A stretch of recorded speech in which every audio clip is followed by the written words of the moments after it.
Hi, you're listening to the It's Too Wonderful podcast. My name is Audrey Akins. I'm so glad you're here.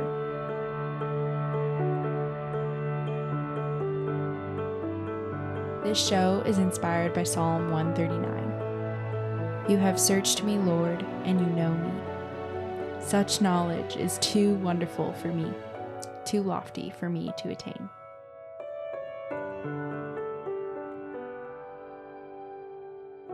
I'm struck by the power and vulnerability in that story. Yeah. And I mean, that is something that I learned through my friendship with you. And I know we were talking about that last night at dinner. Yeah. Is that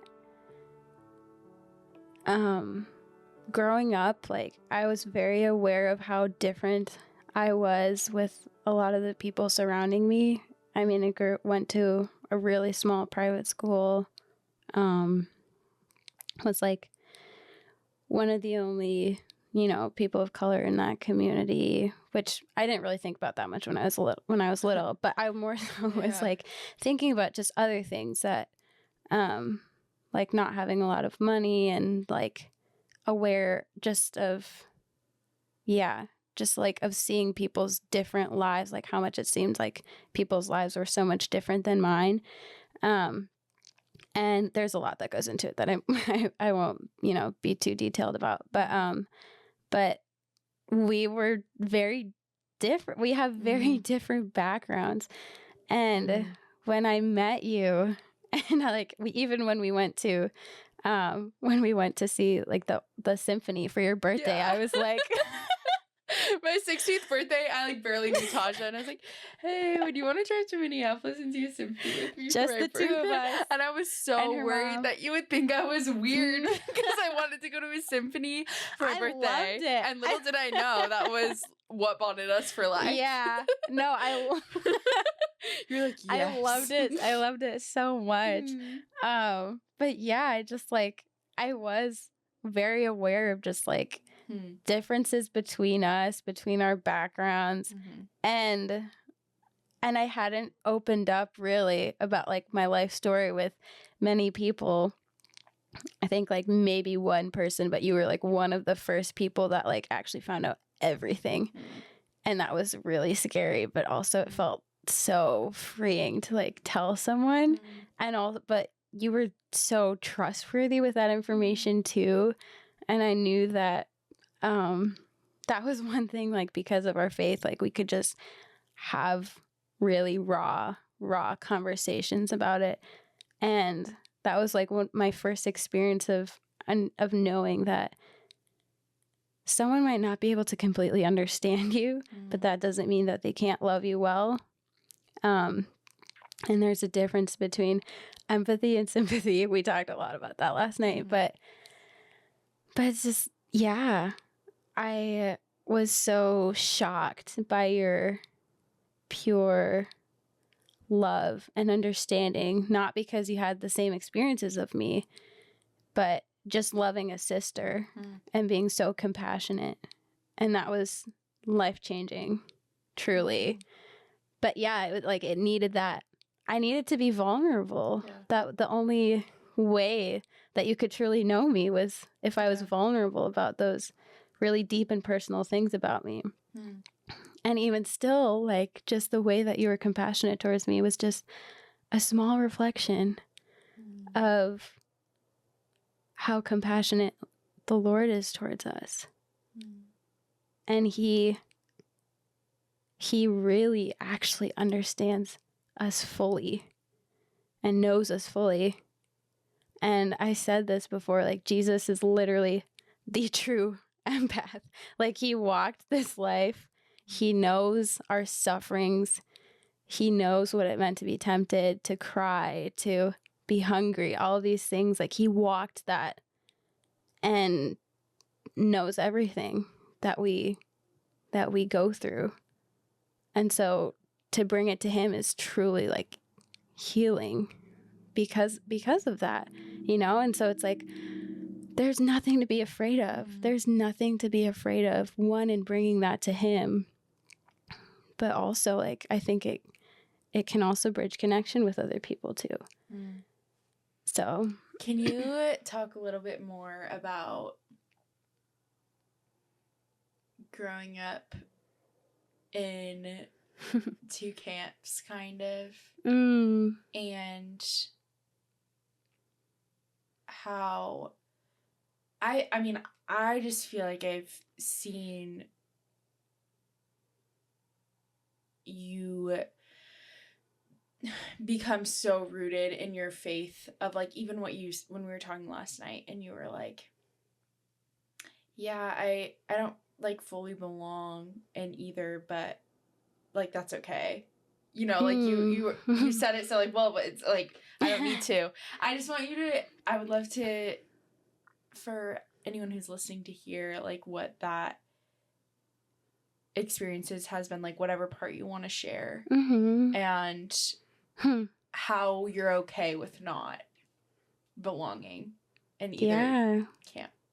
Yeah. Camp, you know what I'm saying. Yeah. Culture, identity. Yeah.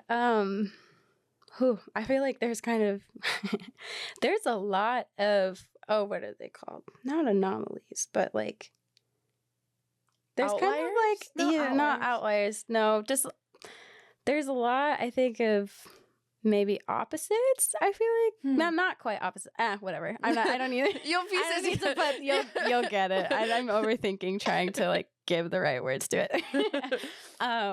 But yeah, so for one, I am mixed race. I'm African American, and my dad's African American, and my mom is white, German Norwegian. And so I grew up not really thinking about race at all because it was just so normal. Like, yeah, dad's, I didn't even think about like giving it a name, but I just like, yep, mom is mom, dad is dad. And that's, it is what it is. Yep. But when I was in like first or second grade, I remember starting to become aware of being different. And also a lot of it was like people pointing it out at me, like asking if, oh gosh, like asking if my skin is made of chocolate, that's that's like some just like child, child innocence or ignorance, whatever. But some things that I just didn't really think too much about until I started actually, I don't know, my eyes kind of were open to it a little bit, especially if like I'd walk around with my mom and people would kind of give us interested looks because like, she's white and I'm brown. So I became more conscious of, I guess, race getting older, and also growing up in a small town in Wisconsin. A little super colorful. Sparse. A little sparse in diversity. But also navigating that with faith too. And another thing is that I went to a private school, but there are different denominations in the Midwest, and my family was not a part of the denomination that we went to the school with. So there was also some kind of like, I knew that I was different in that sense, and kind of like my family experienced some othering in that sense too, that I won't go too far into.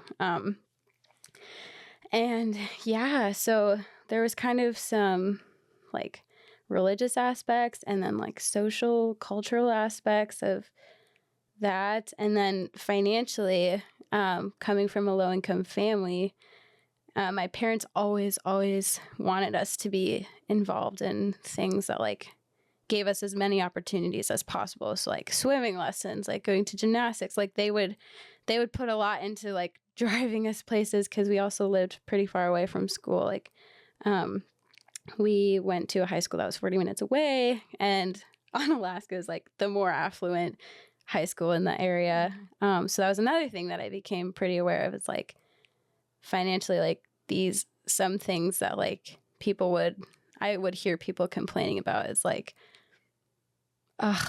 like my parents won't buy me these new Uggs, but like my other pair just got so dirty, and I was like, what? Wow. Yeah. I was like, Yeah. oh. Or like, that's not quite the struggles that that I have going on, but that is that is a part of life. Different people have different struggles, but I just like was very aware that some of the things that I was going through, other people weren't going through something similar, and so that kind of was I don't know if I'd say it made me feel lonely. I just was very aware of it. Othered, maybe? Yeah. Yeah. Yeah. And just like some other things going on throughout my high school years, like, yeah, I was very aware of things that like maybe didn't make me stand out, but things that I could see around me that like I didn't relate to, whether it was like my friends having really, really nice houses, or people getting their license right away at 16, or getting a car, or things like that. It was just interesting to me. It was interesting because I was just able to see that life looks very different for different people. And I'm kind of thankful for that, though, because I think it gave me an ability to not always assume what other people have going on in their lives, to have more compassion. And yeah. But what did I say last night that you were saying? I kind of like just said that. Yeah, I guess. I mean, taking all of that, like all of these things that you were observing and thinking about in high school, and then going to college in a place that's so much more diverse. Yeah. And all of a sudden there's maybe more pressure to or not pressure, but you see all the different aspects of your identity so much more like tangibly in a way that you've never seen before. And you're like, wait, did I miss out? Or yeah. Where do I fit in when everything is there? Yeah, definitely. So speaking a little bit more about just like my racial identity, I mean I knew my mom's side of the family much more than my dad's, which is pretty hard, but also like he shared about his background, what he wanted to with us, but I still felt like growing up in like a really rural kind of white area in Wisconsin, I didn't dislike that. I just like, it did feel as though there was a part of me and a part of my history that I don't see, and I'm not experiencing day to day, that isn't like, it's not the end of the world, but in a sense I kind of like felt kind of just like a longing for, wishing that I had experienced more of that growing up. But yeah, when I got to college though, because I did really want to go to a school that had a lot of diversity, I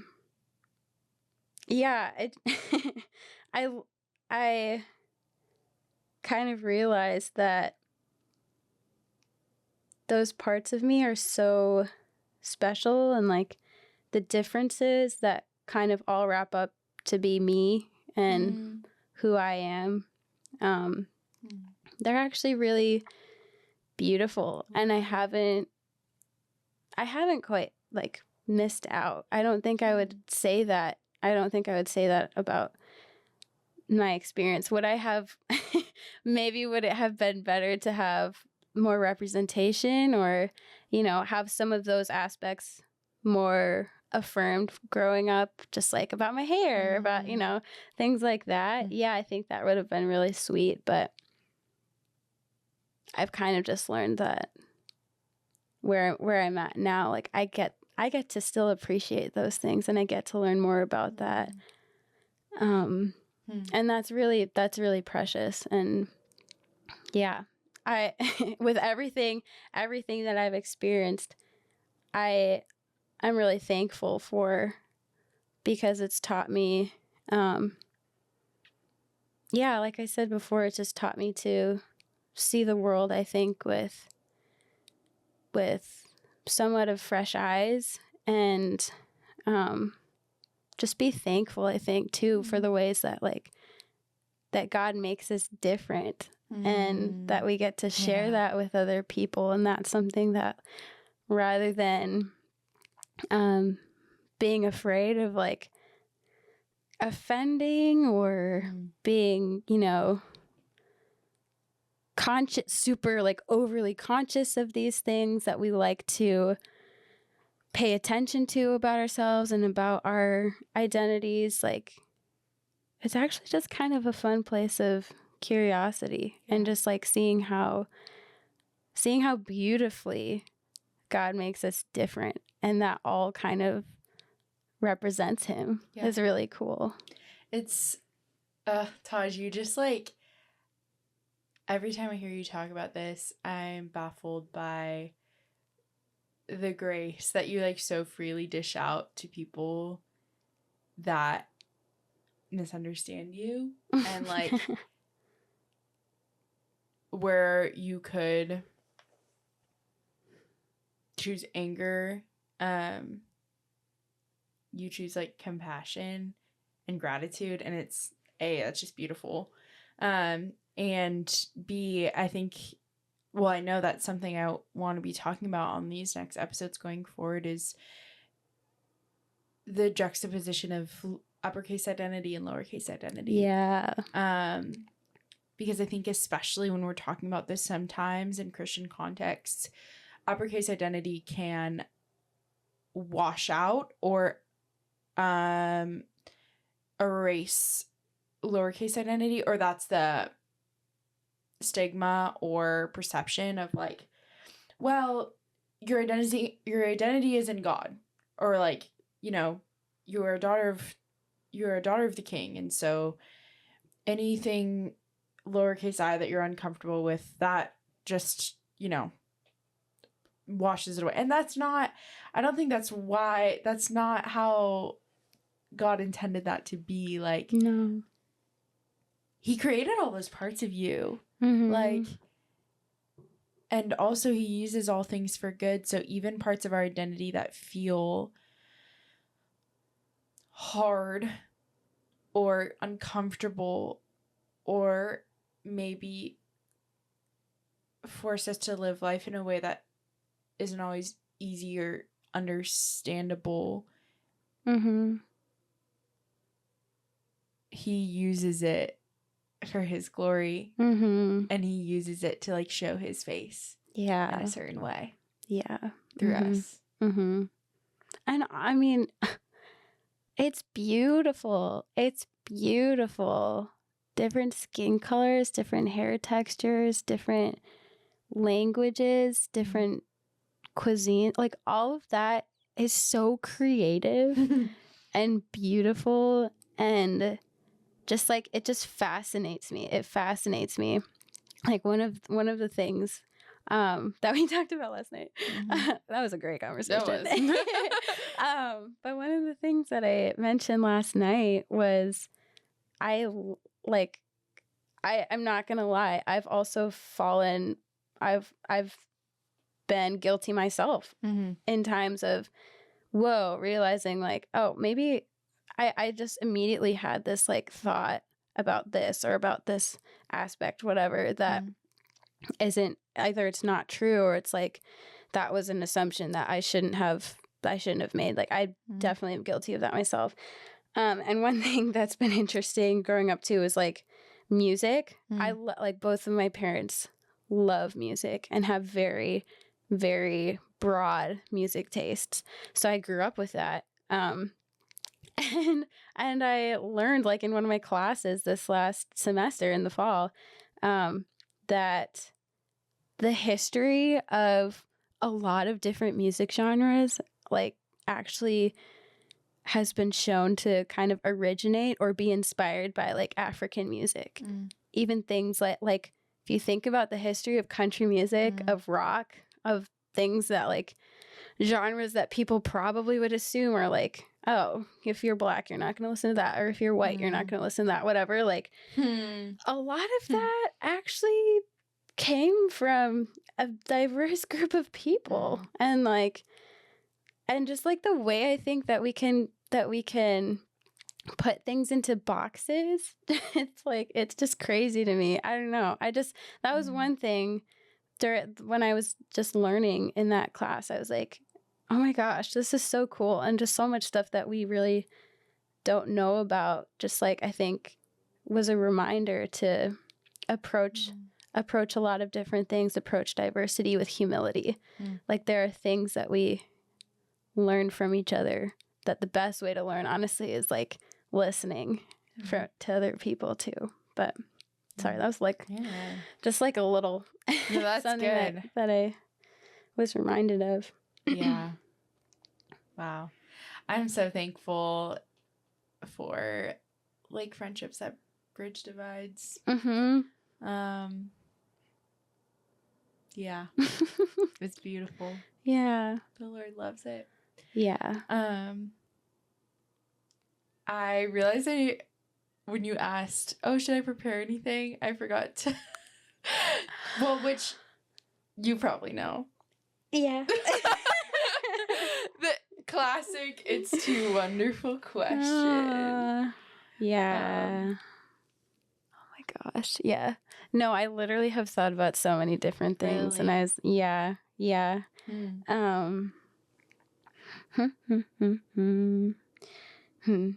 I think what I'll say right now that I have thought a lot about, especially in the last few years, just with how much life is changing and how much we grow and stretch through different seasons. I'm just baffled, absolutely baffled by how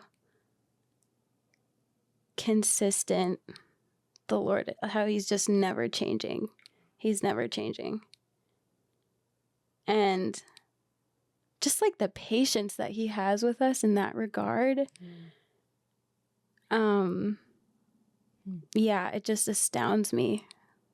Like, the life that we have on earth is just full of so many different changes, and it happens, like, overnight. It happens so quickly. And yet in every single season, he's so faithful and good, and he loves us so well through all of that change. Which is just, yeah, that's something that's definitely too wonderful. That's how we can make it through change. Exactly. I don't understand people that don't.